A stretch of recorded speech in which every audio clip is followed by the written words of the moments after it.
le comité de politique monétaire, à l'issue donc de sa réunion de ce matin, mercredi 5 mars 2025, a décidé donc de maintenir les taux directeurs de la Banque centrale, donc à taux minimum à 3,5% et le taux de prêt marginal à 5,50.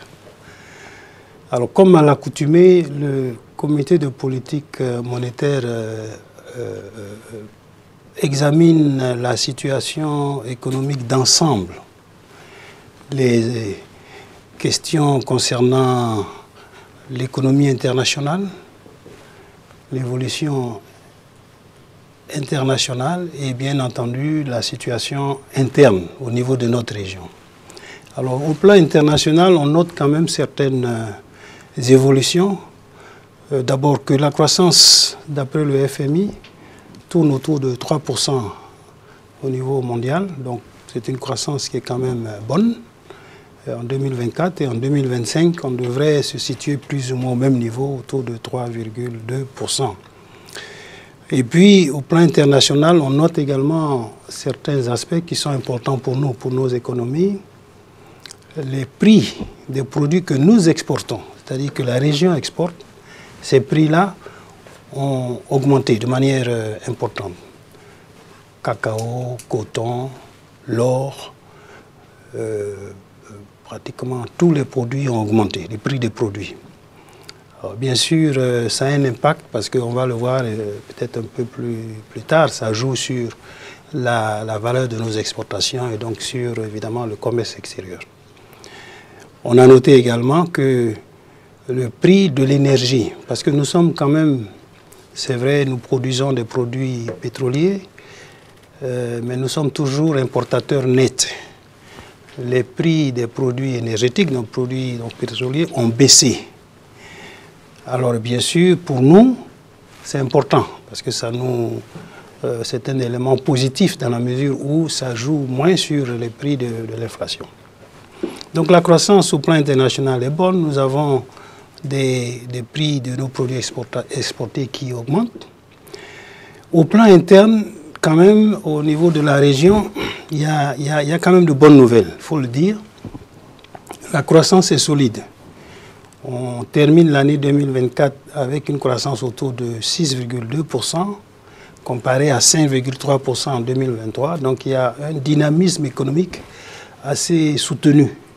Et ça, je crois que c'est la première bonne nouvelle quand même nous pouvons indiquer au niveau relevé par le comité de politique monétaire. Cette croissance économique, ce dynamisme vient essentiellement du secteur agricole. Ça vient également des secteurs du pétrole et de l'or, secteur extractif d'une manière générale. Alors, peut-être sur le secteur extractif, je dois dire qu'on voit bien sûr que l'or, la production d'or a augmenté dans notre région. Vous savez que nous avons des pays qui produisent de l'or, le Mali, le Burkina, la Côte d'Ivoire et le Sénégal. Au niveau du secteur pétrolier, nous avons 3 pays qui produisent maintenant du pétrole. On a la Côte d'Ivoire, le Niger et le Sénégal. Le Sénégal a démarré ses exportations en 2024. La Côte d'Ivoire et le Niger ont vu leur exportation, leur production augmenter. Donc ce secteur a donc contribué justement à soutenir l'activité économique et bien sûr le secteur tertiaire. Donc toutes les composantes de l'activité économique du produit intérieur brut se sont renforcées, sont développées. Et donc ça contribue à ce dynamisme économique que j'ai évoqué, à savoir un taux de croissance de 6,2% en 2024. Donc ça c'est quand même une bonne nouvelle. Je crois que ça veut dire qu'il y a vraiment non seulement de la résilience dans nos économies malgré tous les chocs, mais il y a quand même un potentiel qui est en train concrètement donc d'être réalisé. La deuxième bonne nouvelle, l'inflation est en baisse. Au dernier trimestre, troisième trimestre de l'année dernière, 2024, nous avions une inflation qui avait augmenté, on était à 4,1%. Au dernier trimestre, l'inflation est descendue à 2,9%. C'est une bonne nouvelle pour 2 raisons. D'abord, ça baisse, mais ça baisse et maintenant nous sommes dans notre cible. Vous savez que nous avons un objectif pour l'inflation, c'est d'avoir un taux qui soit entre 1 et 3%. 3% étant la borne supérieure. Donc avec une réalisation au dernier trimestre de l'année 2024 à 2,9%, nous sommes dans notre cible. Et pour nous, ça, c'est une bonne nouvelle parce que c'est vraiment notre objectif clé dans la mise en œuvre de la politique monétaire. Donc nous rentrons dans notre cible. La troisième bonne nouvelle, c'est que, et ça je l'ai un peu évoqué, nous avons nos comptes extérieurs, la position extérieure de notre Union qui s'est renforcée. C'est renforcée pour plusieurs raisons. Comme je l'ai dit, les prix de nos produits exportés ont augmenté. Pratiquement tous les produits. Donc, ça a renforcé le solde de nos échanges positifs. Nous avons également, comme je l'ai dit, les volumes, notamment en matière de produits pétroliers, qui ont augmenté. Nous avons également des mobilisations importantes de ressources par les pays membres. En 2024, nous avons eu, vous le savez, vous rappelez, des eurobonds qui ont été émis par des pays, en particulier la Côte d'Ivoire, le Bénin, le Sénégal et le Togo. Et donc tout ça a contribué justement à améliorer la position extérieure de notre Union, donc qui s'est vraiment renforcée. Et donc ça, évidemment, ce sont pour nous des bonnes nouvelles. Donc la situation macroéconomique globale de l'Union, si on la compare à la période récente, la période troisième trimestre 2024, nous avons une situation macroéconomique qui est beaucoup plus solide. Et je voudrais dire que la croissance que j'ai indiquée, les 6% de croissance réalisée en 2024, c'est 2 fois la croissance mondiale. Parce que je vous ai dit, la croissance mondiale est à 3,2%. Et c'est pratiquement très au-dessus de la moyenne de la croissance au niveau du continent africain, au sud du Sahara. La croissance africaine en 2024 est ressortie à 3,6%. Donc nous avons une croissance qui est nettement au-dessus de la moyenne du continent. Et donc ça veut dire que le cadre macroéconomique que nous avons en place aujourd'hui, avec tous les éléments que je vous ai indiqués, est en mesure de nous donner une inflation faible, qui assure bien sûr notre compétitivité, qui maintient notre compétitivité, mais qui permet également d'avoir une croissance économique forte, avec une situation extérieure qui s'est renforcée. Donc vraiment, nous avons un ensemble de résultats sur lesquels, évidemment, nous pouvons être relativement satisfaits. Alors bien sûr, et ça évidemment, ça va être le deuxième point de notre analyse, c'est que le comité a quand même noté qu'il y a beaucoup de risques. Il y a beaucoup de risques qui entourent la situation macroéconomique d'ensemble. D'abord au plan international, comme vous le savez, il y a des tensions géopolitiques importantes. Il y a également des frictions, des tensions, pour ne pas dire une guerre commerciale au niveau international avec des augmentations de tarifs. Et donc tout ça, évidemment, au plan international, crée un risque. Un risque sur la croissance internationale qui peut avoir un impact sur nos économies. Un risque en matière de prix, notamment les prix des produits que nous exportons. Et évidemment, des risques en matière donc, de flux financiers qui peuvent avoir un impact sur nos économies. Donc ça, c'est un élément important donc, dans l'analyse qui a été faite par le comité de politique monétaire. Et puis, il y a également toujours des risques dans notre région qui persistent, qui subsistent. Les risques sécuritaires qui continuent à impacter au niveau de la région, donc non seulement qui peuvent créer qui peuvent avoir un impact sur la production, le secteur agricole en particulier, la production au niveau des secteurs miniers, et également créer évidemment des perturbations dans les circuits de distribution. Et tout ça peut avoir un impact sur l'inflation, en réduisant donc la capacité de disposer des produits comme les denrées alimentaires, et donc un impact direct sur l'inflation, un impact sur la croissance économique et un impact sur les exportations. Donc tout cet ensemble de facteurs évidemment négatifs que sont ces risques ont été pris en compte dans l'analyse du comité de politique monétaire.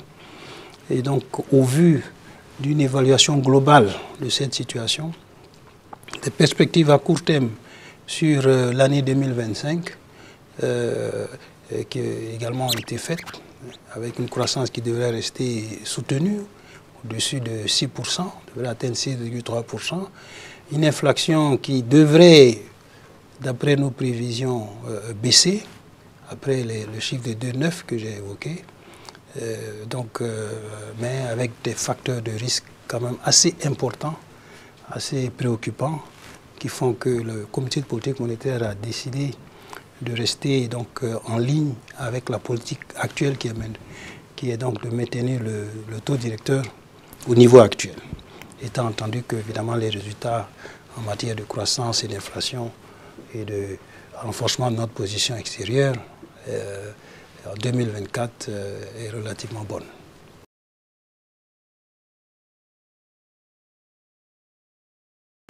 Oui, effectivement, comme je l'ai dit, c'est notre objectif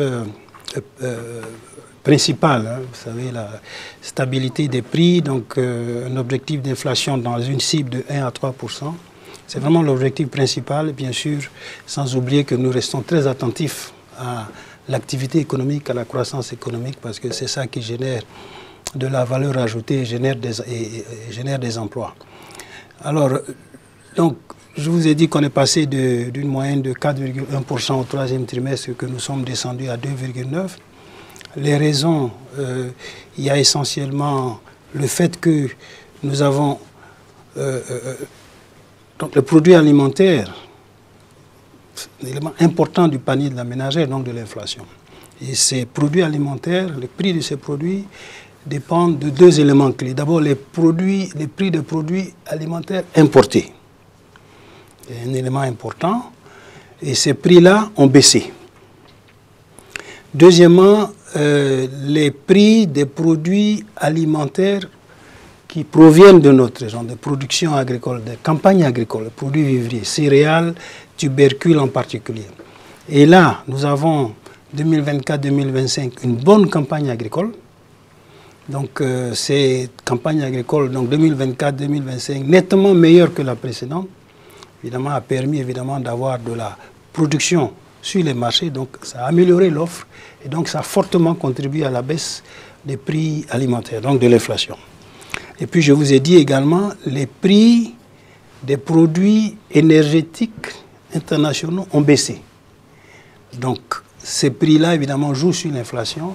Et donc, cette conjonction de facteurs a fait que l'inflation a baissé dans la cible à 2,9%. Mais ces facteurs, comme je vous ai dit, sont sujets à des risques. Au plan international, je vous en ai parlé, les tensions géopolitiques, les questions liées aux tensions commerciales sur les tarifs, à travers les tarifs particulièrement, qui peuvent impacter les prix des produits importés alimentaires et énergétiques, et les risques sécuritaires dans notre sous-région, climatiques bien entendu, qui peuvent impacter l'offre de produits vivriers et donc impacter l'inflation. Et c'est pour toutes ces raisons, évidemment, que tout en appréciant le fait que l'inflation est baissée, que nous sommes au maximum de notre cible, à 2,9 comparé à 3%, le comité de politique monétaire a estimé qu'il fallait être prudent et observer un peu plus l'évolution donc de l'inflation. Parce que n'oubliez pas qu'on était rentré à un moment, dans la cible, on est ressorti. Et c'est pour ça qu'on est revenu, au troisième trimestre 2024, nous sommes retrouvés à 4,1%, au-delà de la cible. Donc, le comité a estimé qu'il fallait observer, rester attentif au vu de tous les risques que je viens de décrire.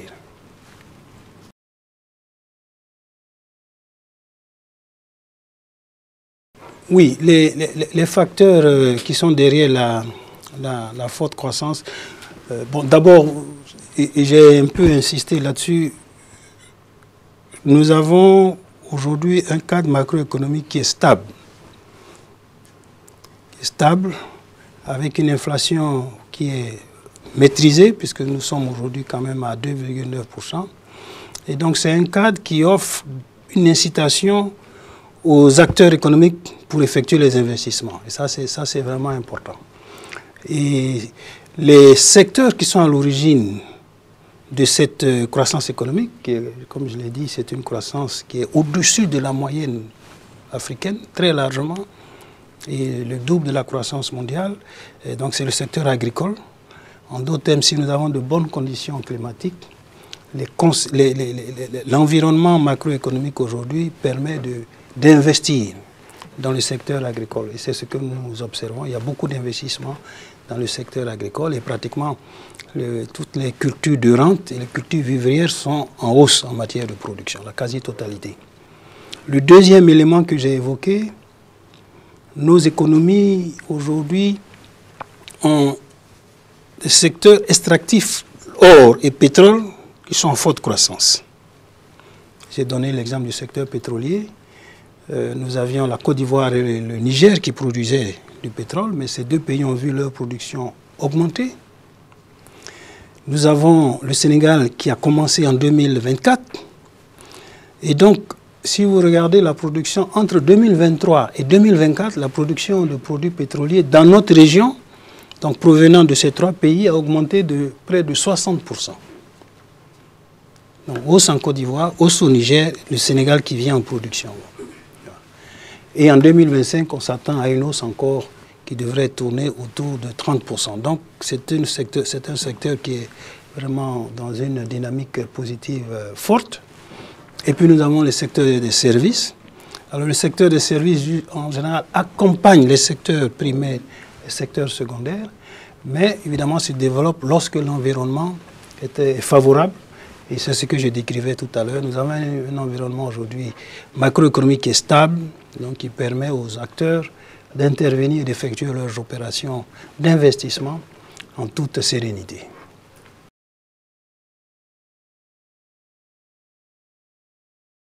Effectivement, j'ai dit qu'il y avait trois bonnes nouvelles. Donc la croissance économique, l'inflation et puis la position extérieure qui s'est renforcée. Donc ça, c'était la troisième bonne nouvelle. Effectivement, c'est le cas. Vous savez, en 2022 et 2023, avec les chocs que nous avons connus suite à Covid, l'impact de la guerre en Ukraine, la hausse des produits importés, notamment des produits énergétiques, la difficulté pour les États d'aller sur les marchés internationaux avec la hausse des taux d'intérêt internationaux, nous avons connu en 2022 et 2023 des déficits de balance de paiement.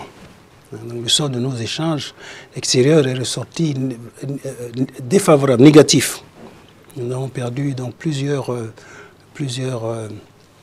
milliards en 2022 et 2023. Et en 2024, avec les évolutions que je viens de décrire, nous avons une balance de paiement positive, favorable. Et donc cette balance de paiement, donc cette amélioration, c'est ce que j'ai décrit. Nos produits exportés ont une hausse de leur prix. Donc une valorisation plus importante à l'exportation. Premier élément. Deuxième élément, les volumes ont augmenté. Donc les volumes et les prix ont augmenté, donc ça a amélioré la balance commerciale. Troisième élément, les pays ont mobilisé des ressources sur le marché. Donc les capitaux sont rentrés. Nous avons eu en 2024, rien que sur les eurobonds, plus de 2400 milliards mobilisés par les pays de l'Union, donc qui sont venus renforcer notre balance de capital. Et donc tout ça combiné fait que la position extérieure de l'Union s'est renforcée en 2024.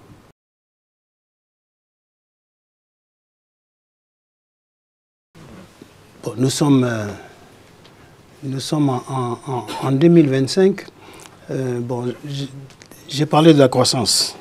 J'ai dit que la croissance en 2024, on a fini avec une croissance de 6,2% et en 2025, on prévoit une croissance qui va être supérieure à ça, autour de 6,3%.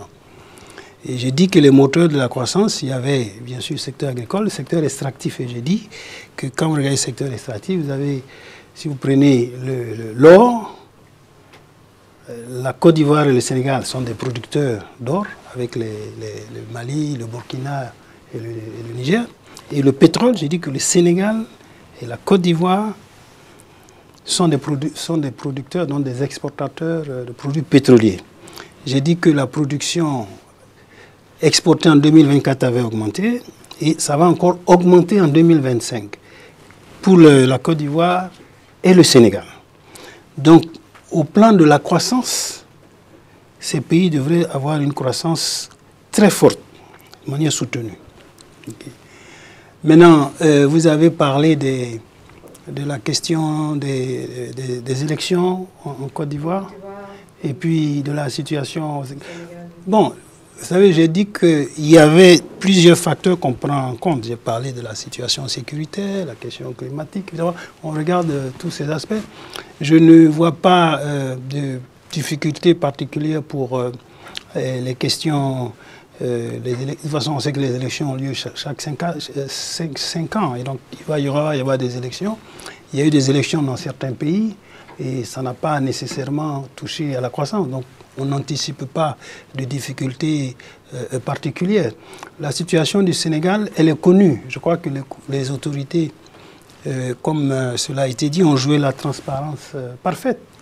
Donc pour que les comptes, la situation de l'évaluation qui a été faite soit connue de tout le monde. Donc je crois que ça, et à partir du moment où c'est connu, c'est intégré déjà.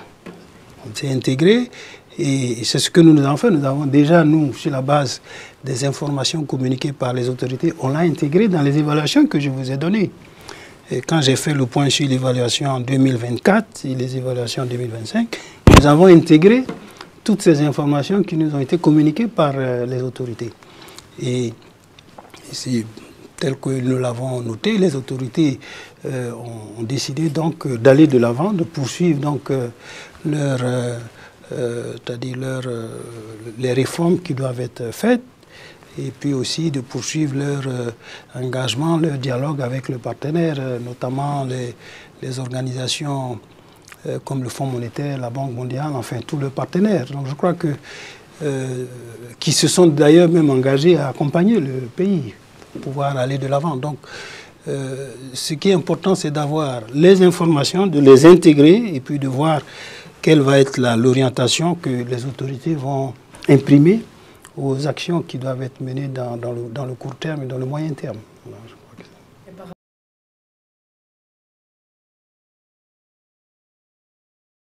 non, vous savez, la beauté de l'union, c'est ça qui fait notre force. J'ai eu à l'expliquer. Vous savez, c'est une union monétaire. La solidarité prédomine.